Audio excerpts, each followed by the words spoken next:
अस्सलामुअलैकुम everyone, welcome back to another new video. मैं बिल्कुल ठीक हूँ। आई होप आप सब भी ठीक ठाक होंगे। ये हमारी क्लाइंट का जो है ना बिफोर है और इनका आज हम करेंगे रिबॉन्डिंग और साथ में केराटिन। ठीक है, इनके जो ऊपर न्यू बाल आ गए हैं, न्यू रूट्स हैं, वो इनका ओरिजिनल हेयर है और जो लेंथ पे इनके बाल है ना उन पे डाई लगा हुआ है और डाई भी आफ्टर कट डाउन हुआ है, यानी कि ब्लीच इनके बालों में लग चुकी है। तो ऐसे बालों को परमानेंट स्ट्रेट करने के लिए बड़ी एहतियात से काम किया जाता है। इसके लिए सबसे पहले जो मैं यहाँ यूज़ कर रही हूँ वो है क्यूने का क्लैरिफाइंग शैम्पू। ठीक है, ये एक ख़ास शैम्पू होता है जो बालों के क्यूटिकल्स को ओपन करने के लिए यूज़ किया जाता है। इससे हम बालों को अच्छे से वॉश करेंगे, 5 मिनट के लिए ये अपने बालों में लगा के रखेंगे। इससे क्या होता है कि जो आपके बालों के अंदर छोटे छोटे से होल्स होते हैं ना वो ओपन हो जाते हैं और फिर आपकी जो प्रोडक्ट है वो अच्छे से अंदर पेनिट्रेट हो जाती है। तो यहाँ पे ये जो शैम्पू है ये हमने अच्छे से अपने बालों में लगाना है और इसको 5 मिनट के लिए लगा रहने देना है। ठीक है, ये बालों को थोड़ा सा हार्ड कर देगा और ये शैम्पू जो है बाद में आपने यूज़ नहीं करना, वरना ये आपके बालों को ख़राब कर देगा। ठीक है, ये सिर्फ इसका फर्स्ट स्टेप समझ लें। यहाँ मैंने बहुत अच्छे से बालों को वॉश करा लिया है और उसके बाद हम अपने बालों को करेंगे ड्राई, बिल्कुल 100% ड्राई कर लेंगे बालों को। जिन बालों पे कट डाउन लगा होता है ना उन बालों पे रिबॉन्डिंग नहीं करनी चाहिए, लेकिन क्योंकि हमारी क्लाइंट की डिमांड थी तो इनके लिए आज मैं ब्रांड यूज़ कर रही हूँ, वो ऑजियस का है। इसका जो ए स्टेप है, नंबर 1 वाला जो स्टेप है वो हम एक बाउल में निकाल लेंगे। ठीक है, हमारे क्लाइंट को चाहिए था परमानेंट स्ट्रेट हेयर और साथ ही साथ इनको केराटिन भी करवानी थी। ठीक है, तो आज हम दोनों काम एक साथ ही करेंगे, स्ट्रेटनिंग भी करेंगे और केराटिन भी करेंगे। तो सबसे पहले जो ए स्टेप है ना ऑजियस का, इसको निकाल लेंगे एक बाउल में। और यहाँ मैंने एक ये मास्क, हेयर मास्क है, ये भी ले लिया है क्योंकि हमारे जो लेंथ वाले बाल है ना वो ऑलरेडी ब्लीच वाला बाल है, तो इसको हम सेव करेंगे। सबसे पहले हम अपने बालों में लगा लेंगे मास्क। ठीक है, यहाँ पे मैंने 2 बाउल ले लिए हैं। एक बाउल में मैं निकाल लूँगी मास्क और बहुत अच्छे से आपने अपने हेयर पे मास्क की एप्लीकेशन कर लेनी है। ये मास्क मैं इसलिए लगा रही हूँ क्योंकि अगर हम डायरेक्ट अपनी प्रोडक्ट लगा देंगे ना तो हमारा बाल जो है वो डैमेज हो सकता है। तो बड़ी सेफ साइड पे रहते हुए बड़ी एहतियात के साथ ऐसे हेयर्स पे काम करना चाहिए। और मैं प्रेफर करती हूँ कि अगर किसी का कट डाउन वाला बाल है तो वो सिर्फ केराटिन करवाएं, उससे आपके हेयर डैमेज नहीं होते और बड़े अच्छे रिपेयर भी हो जाते हैं, सिल्की भी हो जाते हैं और 80% आपके बाल स्ट्रेट हो जाते हैं। लेकिन आज हम इनके कर रहे हैं रिबॉन्डिंग और साथ ही साथ इनको हम फिर बाद में केराटिन भी करेंगे। तो यहाँ पे मैं बहुत अच्छे से बालों में लगा रही हूँ मास्क। सबसे पहले हमने मास्क लगा लिया है, उसके बाद जो ये प्रोडक्ट है नंबर 1 स्टेप है जो ऑजियस ब्रांड का, ये अपने बालों में हम लगाएंगे। आप देखें कितने अच्छे तरीके से मैं लगा रही हूँ। ठीक है, रूट से कुछ सेंटीमीटर छोड़ के लगाएंगे, रूट्स में ये प्रोडक्ट नहीं लगाई जाती।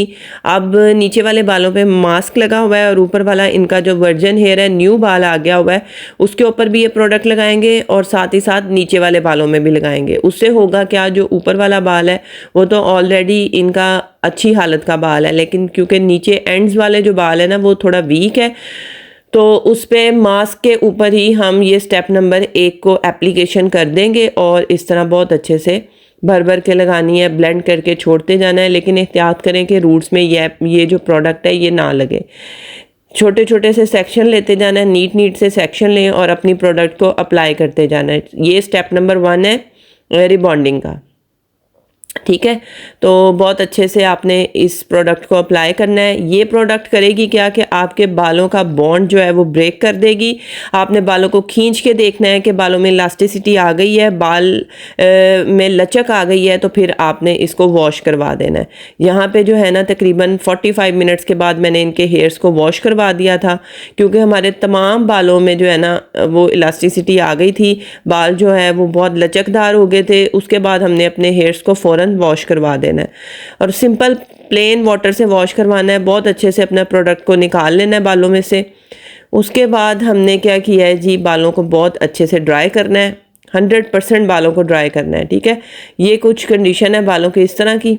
और इसके बाद फिर हम बालों को करेंगे स्ट्रेट। बहुत थोड़ा सा बालों को मैं स्ट्रेटनिंग करूँगी, बहुत ज़्यादा स्ट्रेटनिंग नहीं करेंगे। हालांकि जब हम रिबॉन्डिंग करते हैं ना तो फर्स्ट क्रीम की एप्लीकेशन के बाद बालों को बहुत अच्छे से स्ट्रेट किया जाता है, लेकिन यहाँ पे मैं बहुत अच्छे से स्ट्रेट नहीं करूँगी क्योंकि बाल जो है काफ़ी वीक है। और वैसे भी अब हमने इसके ऊपर जो है वो अपनी केराटिन करनी है, ठीक है। ये इसका स्टेप बी है और ये मैंने एक बाउल में निकाला है थोड़ा सा। लेकिन यहाँ पे क्या मिस्टेक हो रही थी कि हम दोनों चीज़ों को एक टाइम पे एप्लीकेशन नहीं कर सकते। तो सबसे पहले मैं अपनी केराटिन जो है ना, ये मेरे पास फेल्प्स की केराटिन है, ब्राज़ीलियन नट्स की। ये बहुत ही अच्छी केराटिन है, अगर आप लोग लेना चाहते हैं तो ये वाली केराटिन लें, इसके रिज़ल्ट अच्छे हैं। और ये मैंने एक बाउल में निकाल ली है, ठीक है। बहुत थोड़ी मिकदार में निकालेंगे, अगर ज़रूरत पड़ेगी तो और ज़्यादा इसको फिर निकाल लेंगे। तो अभी फ़िलहाल मैंने ये अपने एक बाउल में ले लिया केराटिन और इसको अपने बालों में लगाना शुरू करेंगे। बैक साइड से आपने सेक्शनिंग कर लेनी है और बैक से ही मैं इसको लगाना स्टार्ट करूँगी अपने सारे लेंथ वाले बालों पे, ठीक है। जो हमारा कलर वाला बाल था ना, उसके ऊपर हम इसको अप्लाई करेंगे। यहाँ मैंने केराटिन लगाई है, थोड़ा थोड़ा करके केराटिन को लगाना है, बहुत भर भर के नहीं इसको लगाते। और अपने फुल बालों पे केराटिन अप्लाई करने के बाद मैंने 45 मिनट्स के लिए इसको कवर करके छोड़ दिया था। और उसके बाद हम इसको वॉश नहीं करेंगे, बल्कि इन्हीं बालों को बहुत अच्छे से ब्लो ड्राई करेंगे। अपने बालों को अच्छे से ड्राई कर लेंगे और उसके बाद अब हम इन बालों पे करेंगे स्ट्रेटनिंग, ठीक है। जब हम केराटिन लगाते हैं ना तो केराटिन को वॉश नहीं किया जाता, केराटिन को ड्राई करके उसके ऊपर ही स्ट्रेटनिंग की जाती है और बहुत अच्छे से स्ट्रेटनर करेंगे बालों में। तकरीबन 8 से 10 दफ़ा जो है ना हमने एक एक बाल पे स्ट्रेटनर को किया है और ये हमारा केराटिन का रिज़ल्ट है। अच्छा जी, ये है हमारा फाइनल रिज़ल्ट। इसमें होता क्या है कि जो रिबॉन्डिंग होती है उसके 2 स्टेप्स होते हैं, एक ए और बी, ठीक है। या 1 और 2 स्टेप होता है। नंबर 1 जो स्टेप होता है वो आपके बालों को के बॉन्ड को तोड़ता है और बालों को स्ट्रेट करता है, ठीक है। और अगर आपके बाल वीक हों तो आपको स्टेप नंबर बी की जगह या 2 स्टेप की जगह आपको चाहिए कि आप केराटिन ऊपर कर दें, जिस तरह मैंने किया है। केराटिन भी किया है और रिबॉन्डिंग भी की है, तो इनके बाल हो गए हैं परमानेंट स्ट्रेट, ठीक है। यानी कि आपका आराम से 1.5 से 2 साल जो है ना बाल इसी तरह स्ट्रेट ही रहेंगे। और जो केराटिन मैंने की है उससे इनके बालों में शाइन भी रहेगी, बाल रिपेयर भी रहेगा और बाल हेल्दी भी लगेगा, ठीक है। और मैं आपको यही सजेस्ट करूँगी, ये थोड़ा रिस्की काम होता है और ये आप एक्सपर्ट बंदे से ही करवाएं काम, ताकि आपके हेयर जो है वो डैमेज ना हो। इसमें हमने रिबॉन्डिंग प्लस केराटिन की है और बालों में शाइन आप देख सकते हैं, बाल बिल्कुल रिपेयर है, कोई डैमेज नहीं हुआ। और आई होप आपको आज की वीडियो अच्छी लगी होगी। मेरा काम पसंद आता है तो मेरे चैनल को ज़रूर सब्सक्राइब करें, लाइक करें, शेयर करें। मैं आपको मिलूँगी अपनी नेक्स्ट वीडियो में। अल्लाह हाफिज़।